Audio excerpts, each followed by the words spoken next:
अस्सलाम वालेकुम, welcome to my channel the biology series. आज जो है हम टॉपिक स्टार्ट करें पॉलीन्यूक्लियोटाइड।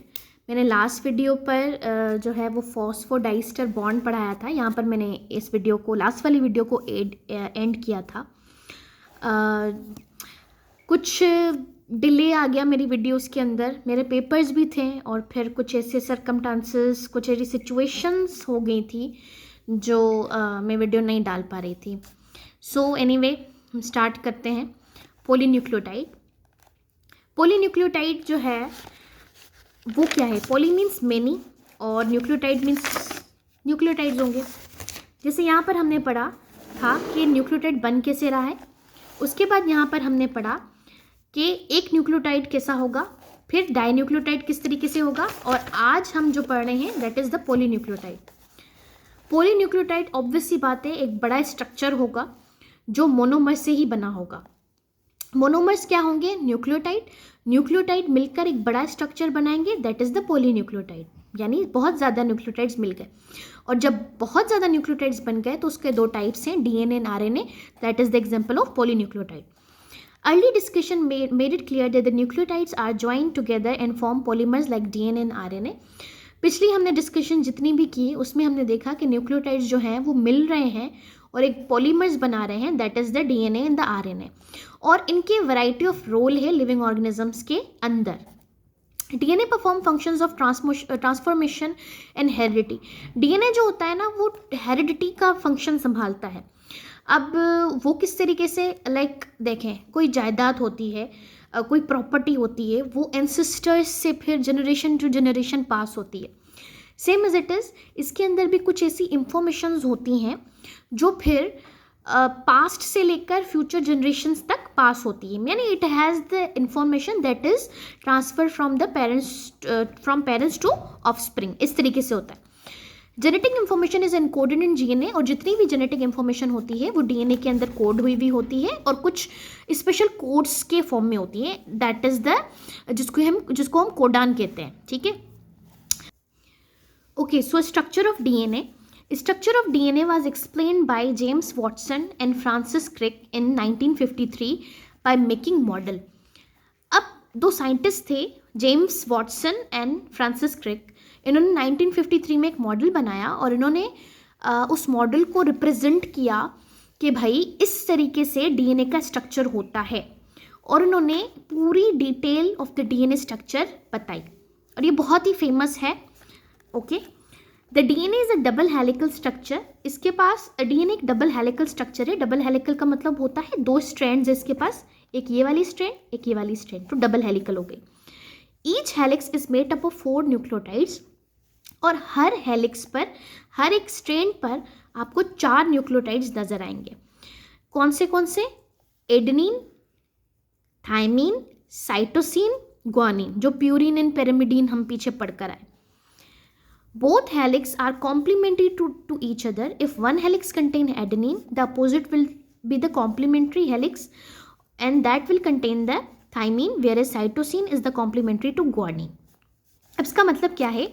इसका मतलब ये है ये दोनों स्ट्रैंड्स एक दूसरे के कॉम्प्लीमेंट्री होंगे। कॉम्प्लीमेंट्री का मतलब क्या होता है? जैसे लॉक एंड की बहुत फेमस है। आप लॉक को उठा लें और की को उठा लें तो लॉक के अंदर कुछ स्पेसिफिक जगहें होती हैं, कुछ स्पेसिफिक स्ट्रक्चर होता है की का, जो जिसके अंदर जाके की फिट हो जाती है। Same as it is that is the complementary, यानी एक दूसरे के अपोजिट स्ट्रक्चर्स होंगे जिसमें वो जाके फिट होगी की। तो इस तरीके से वो वर्क करता है आपका लॉक एंड की। इसी तरीके से आपका डीएनए भी होता है। डीएनए की एक स्ट्रैंड के अंदर एक न्यूक्लियोटाइड होते हैं और फिर दूसरी स्ट्रैंड के ऊपर उसके अपोजिट न्यूक्लियोटाइड होते हैं।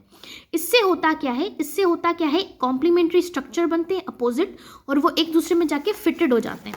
लाइक यहाँ पर देखें, यहाँ पर कुछ शेप्स है और यहाँ पर उसके जगहें बनी हुई है, ग्रूव छोड़े हुए। ये स्ट्रक्चर्स जाके इसमें फिट हो जाएगी and that will be the complementary to each other, opposite होके। तो एडेनिन जो होता है वो थाइमिन के साथ जाके पेयर बनाएगा, और साइटोसिन जो होता है वो ग्वानिन के साथ जाके पेयर बनाएगा।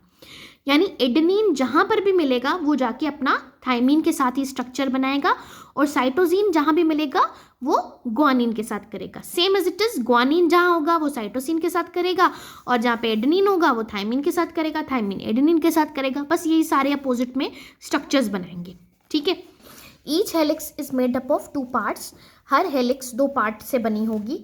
एक है इसका अपराइट पार्ट और एक है इसका रंग।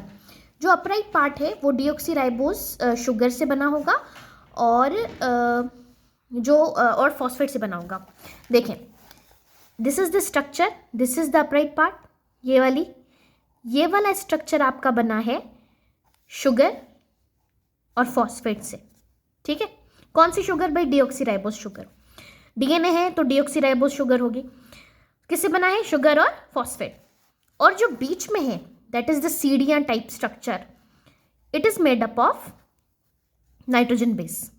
देखें, नाइट्रोजन बेस कितने थे? Adenine, guanine, thymine, cytosine. तो देखें, ये बीच की सीढ़ियाँ एडेनिन, ग्वानिन, थायमिन, साइटोसिन से बनी है। और ये जो स्ट्रक्चर है ये आपका शुगर और फॉस्फेट से बना है। यहाँ पर इन्होंने थोड़ा एलाबोरेट करके लिखा है, जूम इन कर लिया। ये देखें, ये वाला जो स्ट्रक्चर है आपका, ये वाली जो स्ट्रैंड है, ये यहाँ पर थोड़ा ओपनली है। ये देखें, फॉस्फेट और sugar, phosphate and sugar, phosphate and sugar से बना है। ये वाला भी देखें, phosphate and sugar, phosphate and sugar, phosphate and sugar. और जो बीच में स्ट्रक्चर है that is your nitrogenous base, जो सीढ़ियाँ बन रही है। ओके, चले, आप समझ गए होंगे। Both helix are held together by hydrogen bond due to which zipping and unzipping of both helix making and breaking of their hydrogen bonds. अब देखें, यहाँ पर देखें, ये दोनों जो नाइट्रोजन बेस होंगे ये एक दूसरे से हाइड्रोजन बॉन्ड के थ्रू कनेक्टेड होंगे, यानी इन सारों के बीच में हाइड्रोजन बॉन्ड्स होंगे। ओके, आपको ये बात याद रखनी है कि भाई ये जो एडेनिन और थायमिन है, ग्वानिन और साइटोसिन है, ये दोनों एक दूसरे से के साथ हाइड्रोजन बॉन्ड के थ्रू कनेक्टेड होंगे।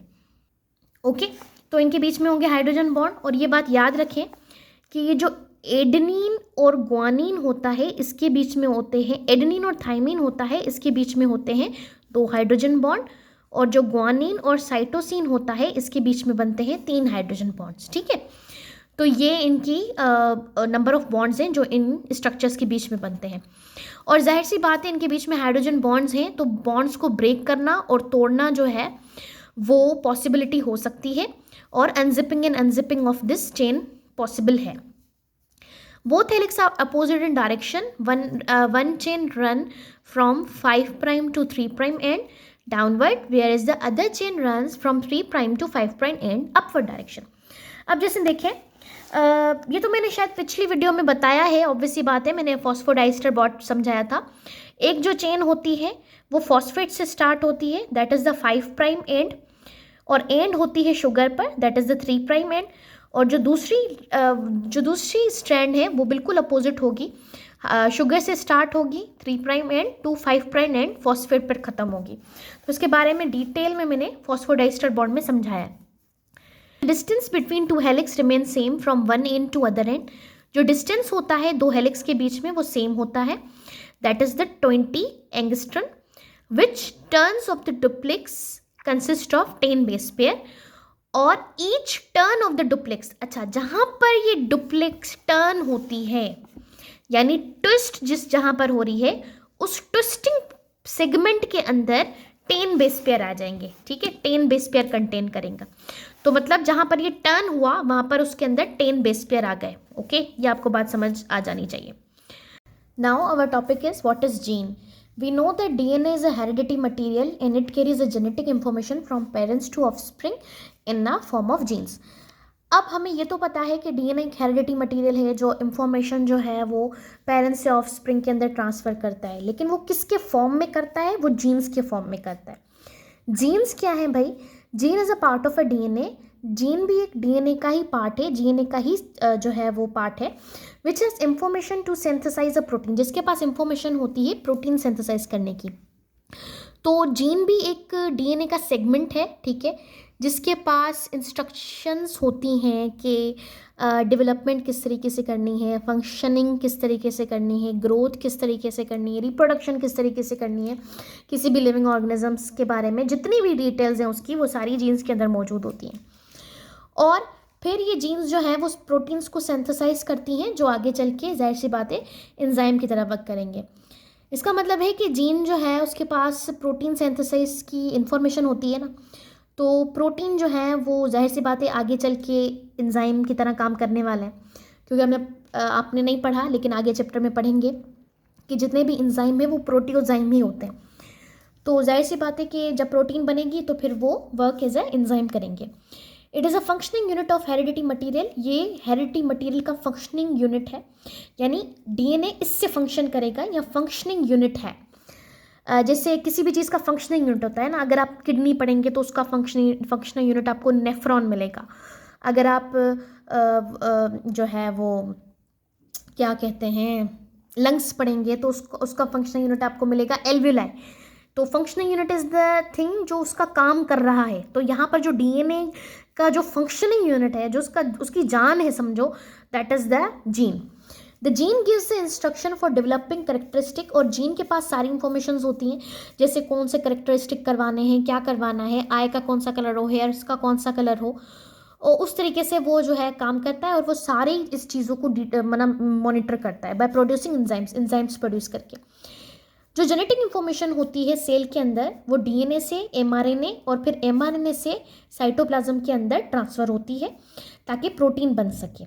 ठीक है, तो ये दो प्रोसेस होते हैं, एक होता है ट्रांसक्रिप्शन, एक होता है ट्रांसलेशन। ये दो स्टेप्स हैं जिसमें आपकी प्रोटीन बनती है।